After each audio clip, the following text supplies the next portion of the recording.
अब आप लोगों को जो है राबिस टेस्ट के क्वेश्चन तो करा चुका हूँ, लेकिन इसमें आपको जो है एक्सरसाइज जो आपका है 9.5 के कुछ प्रॉब्लम जो कि उस मेथड से नहीं सॉल्व हो पाए थे, उसको मैं क्वेश्चन कराना चाह रहा हूँ। क्योंकि अब आप सारे मेथड कर चुके हैं, अब ऑल क्वेश्चन आपको सॉल्व हो जाने चाहिए। ऐसा कोई क्वेश्चन नहीं होना चाहिए कि जो सॉल्व ना हो। इसलिए आपको 9.5 के कुछ क्वेश्चन वीडियो जो कि वहाँ नहीं हो पाए थे उस समय, वो आप कराने जा रहा हूँ आप लोगों को।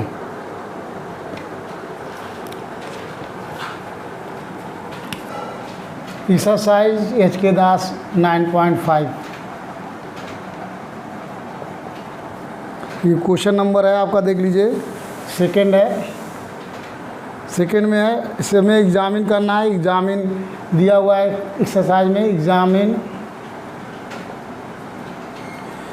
The convergence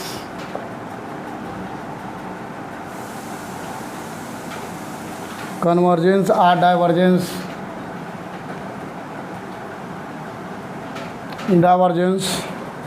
of the following series.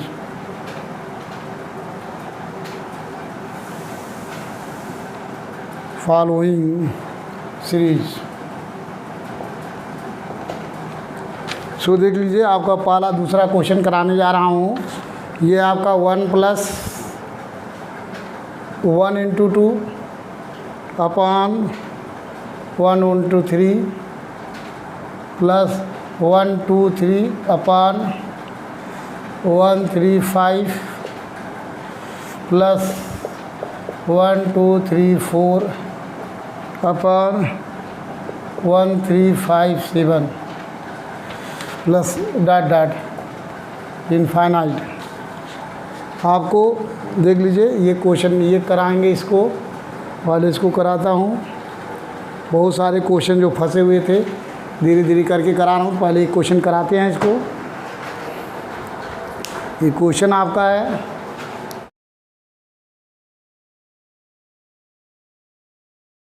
ठीक है। अब इसका सबसे पहले आपको जनरल टर्म निकालना चाहिए। इसलिए इसका सलूशन देख लीजिए। हियर E1 की वैल्यू हो जाएगी, जनरल टर्म देख लीजिए।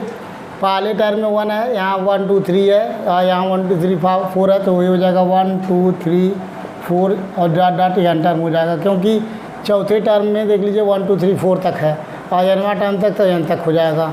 और यहाँ देख लीजिए 8 नंबर है, पहले में कुछ नहीं है। 1 3 1 3 5 1 3 7 1 3 5 7, यहाँ 8 नंबर है, 1 3 5 7 डॉट ये हो गया 2n-1, ये हो गया।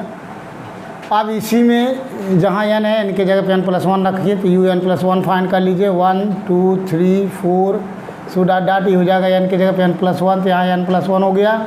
इससे पहले लिखना चाहें तो n आ जाएगा, क्योंकि एक कम, जैसे 4 से पहले 3 है और यहाँ n+1 है तो n की जगह पे n।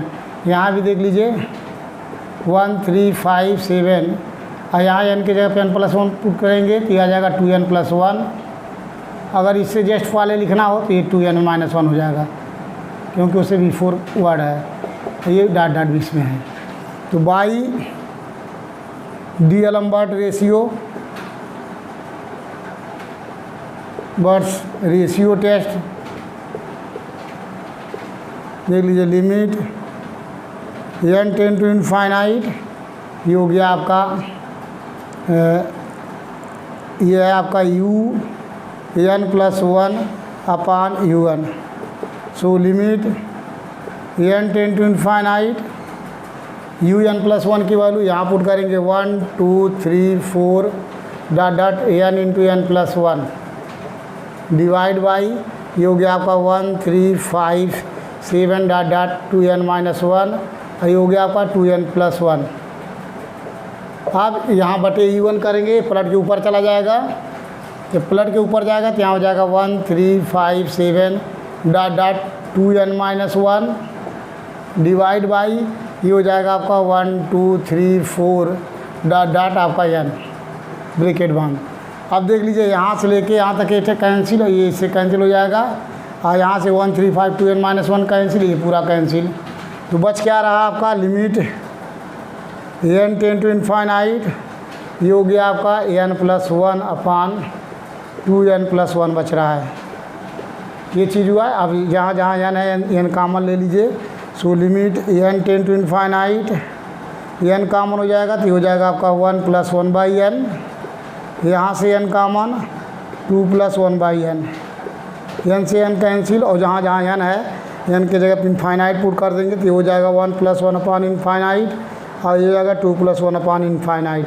तो 1+0/1 2+0, दैट इज़ ये हो गया आपका limit n tend to infinite un+1/un equal to find हो गया 1/2, जो लेस देन 1 है, 1 से छोटा है।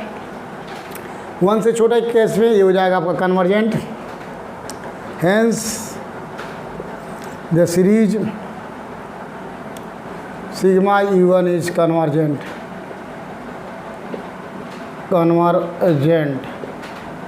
ठीक है, फॉर x लेस देन 1, क्योंकि x की वैल्यू k की वैल्यू क्या है, फॉर k इक्वल टू 1/2 और less than 1 by D'Alembert ratio test. D'Alembert ratio test से ये आपका कन्वर्जेंट हो गया इस क्वेश्चन का आंसर। ये आपका कन्वर्जेंट आंसर आया। और देख लीजिए बहुत छोटा सा क्वेश्चन है और इम्पॉर्टेंट है, क्योंकि छूटा हुआ पड़ा हुआ था, इसलिए मैंने सोचा इसे करा दूं। जो भी क्वेश्चन छूटे हुए हैं इसको करा रहा हूँ। तो अब इसके बाद नेक्स्ट क्वेश्चन आपको कराता हूँ। ये समझ में से आपको आप लोगों को आ चुका होगा। प्रैक्टिस करने की ज़रूरत है, प्रैक्टिस करेंगे सारे क्वेश्चन आप कर सकते हैं। सो इसको आप ज़रूर कीजिए और प्रैक्टिस कीजिए। तो नेक्स्ट क्वेश्चन आपको क्वेश्चन नंबर जो भी छूटा था इस पोर्शन का, इसका करा रहा हूँ।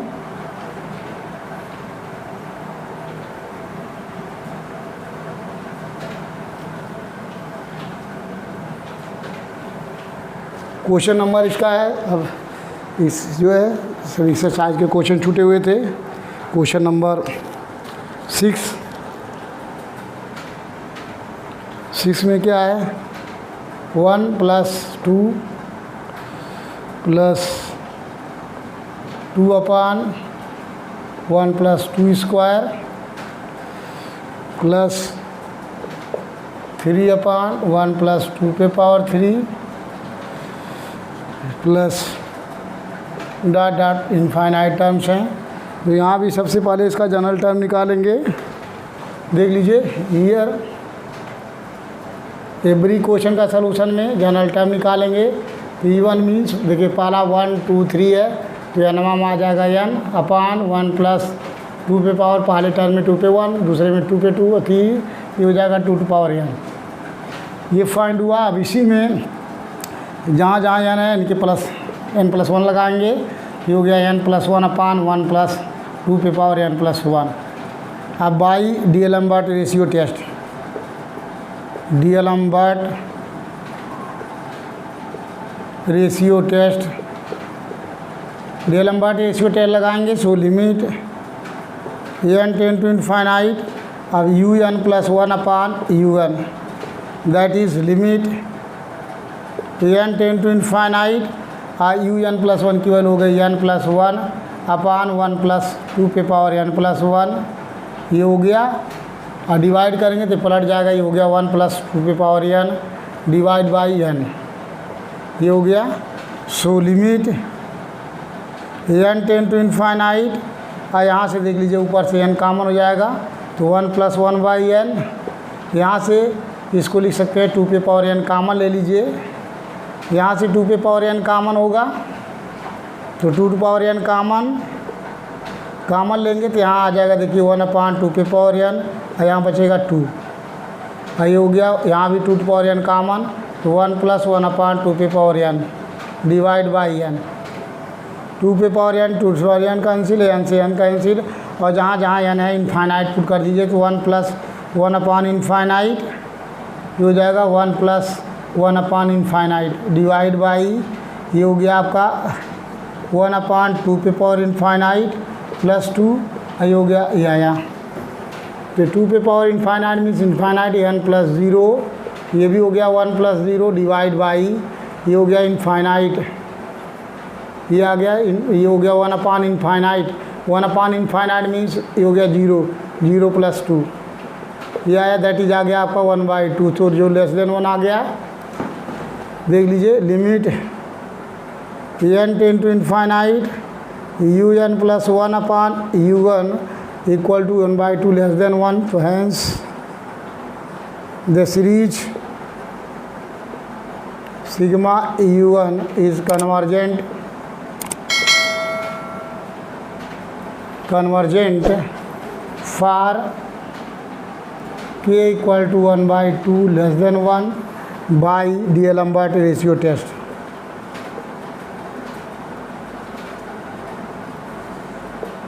रेशियो टेस्ट से हो गया आपका कन्वर्जेंट हो गया, समझ में आया होगा। अब नेक्स्ट क्वेश्चन इसी तरीके से आपको कराते हैं, जो एक एक करके सारे क्वेश्चन छूटे हुए थे करा रहा हूँ। क्वेश्चन नंबर आपका 7th है इसी का, एक्सरसाइज 9.1 का। 7th में क्या है आपका 1/3 plus factorial 2/3² plus factorial 3/3³ plus so dot dot infinite है। यहाँ से सबसे पहले देख लीजिए जनरल सॉल्यूशन निकालेंगे। सो जनरल सॉल्यूशन निकालने के लिए देख लीजिए हियर u1 इक्वल टू, यहाँ पहला देखिए 1 2 3 है, तो यहाँ फैक्टोरियल n हो जाएगा, और यहाँ 3 पे 1 3 पे 2 3 पे 3, तो ये हो जाएगा 3n। ये फाइंड होगा u1, और यहाँ से निकाल लेंगे un + 1। सो ये हो गया फैक्टोरियल n + 1 अपान 3n + 1। ये चीज़ हो गया bye D'Alembert ratio, D'Alembert ratio test. ये हो गया आपका limit n tend to infinite un + 1 upon u1 equal to limit n tend to infinite, जहाँ un + 1 है यहाँ पुट कर देंगे n फैक्टोरियल n + 1 अपान 3n + 1। ये हो गया आपका 3n अपान फैक्टोरियल n। इसको सॉल्व करेंगे। So limit n tend to infinite factorial n + 1 को n + 1 इंटू फैक्टोरियल n लिख सकते हैं। ये हो गया आपका 3n इंटू 3, ये हो गया 3n upon factorial n। Factorial n से कैंसिल, और 3n से कैंसिल। और इसके बाद ये आ गया आपका, ये आया आपका limit n tend to infinite, ये आया आपका n + 1 अपान 3। ये फाइंड हो रहा है, देख लीजिए, और कुछ भी नहीं छूट रहा है यहाँ। अगर यहाँ n equal to infinite put करते हैं, इनफाइनाइट + 1 अपान 3, ये फाइंड हो जाएगा इनफाइनाइट। अब इस केस में यहाँ इनफाइनाइट फाइंड हो रहा है। इनफाइनाइट जो है ये +1 तो है नहीं, लेकिन ये >1 है। ये आपको क्या कह सकते हैं, >1, 1 से बड़ा है। सो डाइवर्जेंट आ जाएगा। सिग्मा 1 की ये डाइवर्जेंट होगा क्योंकि 1 से ग्रेटर आ रहा है। सो इसकी वैल्यू डाइवर्जेंट आया भी है। सो ये इसकी वैल्यू आएगी आपकी डाइवर्जेंट, बट यहाँ ये दिया है आंसर कन्वर्जेंट, लेकिन डाइवर्जेंट आंसर आना चाहिए, सामने दिया हुआ। तो ये आपका इस हिसाब से हमारा इनफाइनाइट >1 आ रहा है। इनफाइनाइट की वैल्यू इनफाइनाइट + 1 मीन्स इनफाइनाइट आ रहा है, क्योंकि यहाँ नीचे से un + factorial n + 1 factorial n, ये हो जाएगा फैक्टोरियल n + 1, और यहाँ कोई टर्म्स नहीं है, 3n है, कैंसिल हो गया, 3 है, n + 1 कोई टर्म नहीं है। ये चीज़ आया। अगर यहाँ से इनफाइनाइट आ रहा है, 1 आता तो फील्ड होता, लेकिन इनफाइनाइट आ रहा तो >1 है। इनफाइनाइट इज़ >1, और उस केस में D'Alembert रेशियो टेस्ट में अगर >1 है तो डाइवर्जेंट होना चाहिए। मेरे हिसाब से आंसर गलत है, क्योंकि infinite means >1। So hence the series sigma u1 is divergent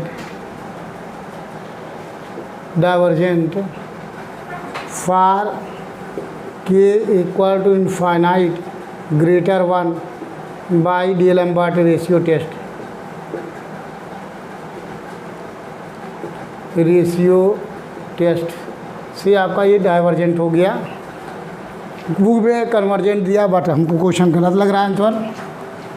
हम नेक्स्ट क्वेश्चन कराने जा रहे हैं आपको,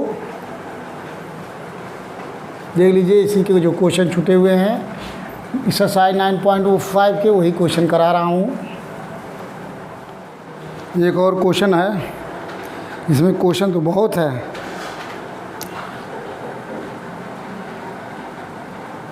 क्वेश्चन नंबर 10 देख लीजिए, दिया हुआ है sigma n equal to 1 to infinite A to power n divide by x to power n, और यहाँ करेक्शन कर लीजिए, n टू पावर ये है लेकिन यहाँ ए टू पावर n है, जिसको आप लोग करेक्शन कर लीजिएगा, क्वेश्चन रॉन्ग है। ये क्वेश्चन नंबर 10 सॉल्व करा रहा हूँ। यहाँ से देख लीजिए, सबसे पहले यहाँ से निकालेंगे E1। So here E1 equal to A to power n upon x to power n plus ये हो गया ए टू पावर n, ये चीज़ आया। अब यहाँ से सबसे पहले क्या करते हैं, un+1 निकाल लीजिए। सो ये हो गया a to power n+1 divide by x to power n+1, और यहाँ भी हो गया ए टू पावर n+1।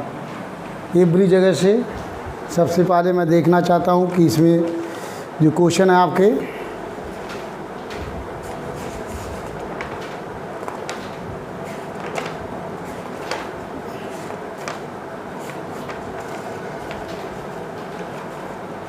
क्योंकि बहुत सारे क्वेश्चन इसमें आपको गलत दिए हुए थे, जो आप फिर से मैं करा रहा हूँ। D'Alembert रेशियो टेस्ट के पहले क्वेश्चन थे, ये आपको यहाँ से E1 है, E1 को थोड़ा सिंप्लीफाई करेंगे। यहाँ अभी D'Alembert रेशियो से पहले थे, सबसे पहले देख लीजिए, यहाँ से A to power n common लेंगे, ये हो जाएगा 1 plus x upon power n, A to power n cancel हो गया। यहाँ आ गया E1 equal to 1 upon x upon A to power n। अब यहाँ से देखना है कि ये कब कन्वर्जेंट होगा, तो यहाँ से आपको डिफिनीशन लगाने होंगे। ये चीज़ फाइंड हो गया। अब इफ अगर यहाँ से लिमिट लेना होगा, यहाँ कंडीशन है limit n tend to infinite U1 equal to, क्योंकि ये आपको पहले से था, n टेंड टू इनफाइनाइट, ये हो गया आपका 1 upon 1 plus x by A to power n। छूटे हुए क्वेश्चन करा रहा हूँ ये है। अब यहाँ अगर दो कई कंडीशन है, ये डिपेंड करता है इस पर कि एक्स अपान ए की वैल्यू क्या होगी, तो इस पर डिपेंड करता है। इफ़ एक्स लेस देन 1, चूँकि ये कंडीशन लगाने जा रहे हैं, उस केस में आपकी कन्वर्जेंट है कि डाइवर्जेंट है। अगर ये लेस देन 1 होता है, लेस देन 1 के केस में क्या होगा, और एक्स ग्रेटर के केस में क्या होगा, और एक्स के लेस देन के केस ग्रेटर ए के केस में क्या होगा। एवरी केस के बारे में हम डिस्कस करने जा रहे हैं। यहाँ ये आपको अलग अलग टर्म से सॉल्व किए गए हुए हैं। अगर एक्स की वैल्यू लेस देन ए है,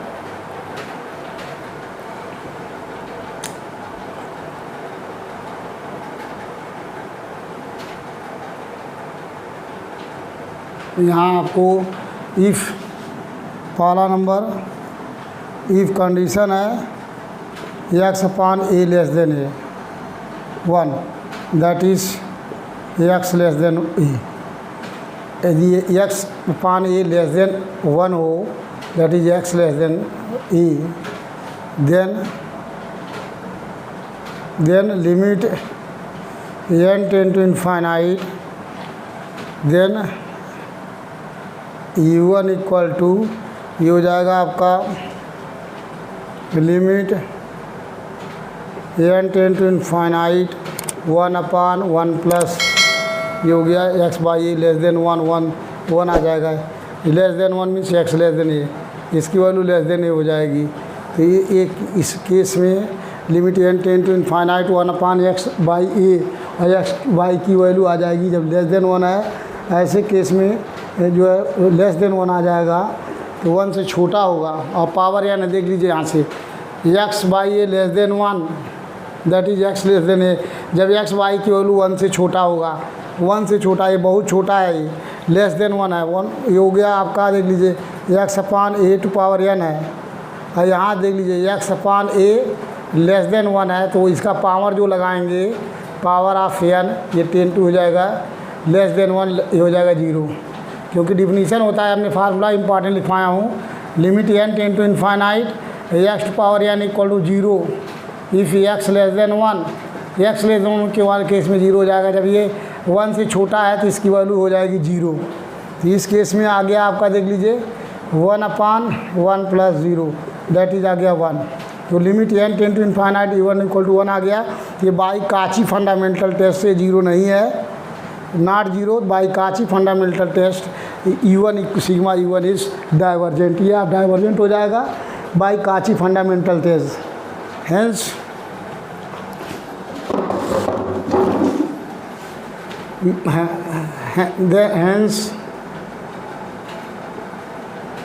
hence the series sigma e1 is divergent by Cauchy fundamental test, by Cauchy fundamental test।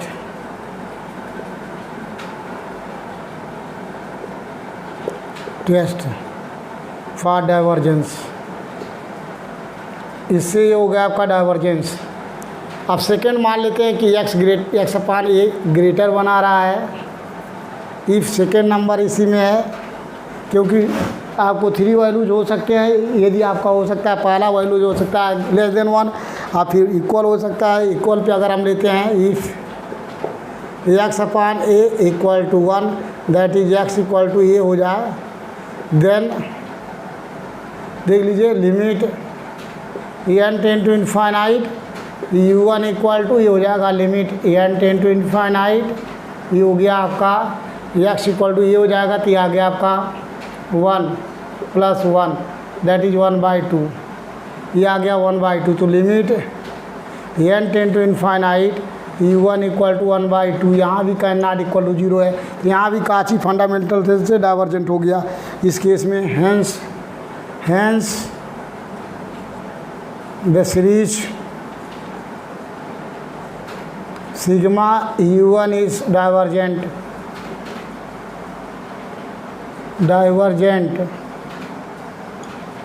ये भी डाइवर्जेंट हो रहा बाई काची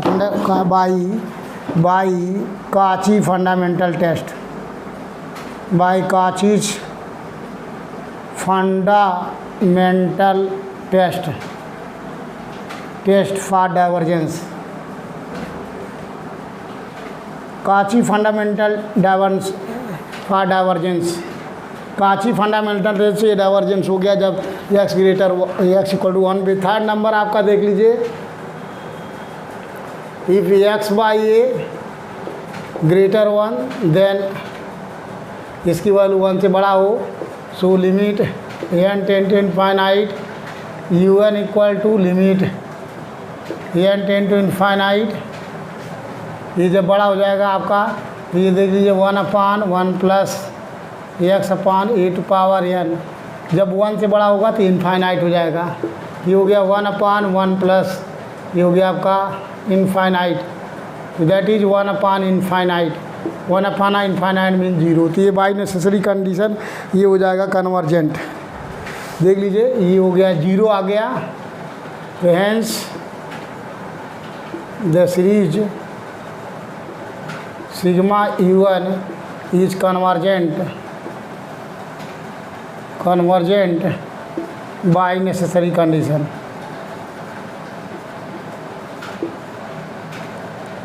by necessary condition for convergence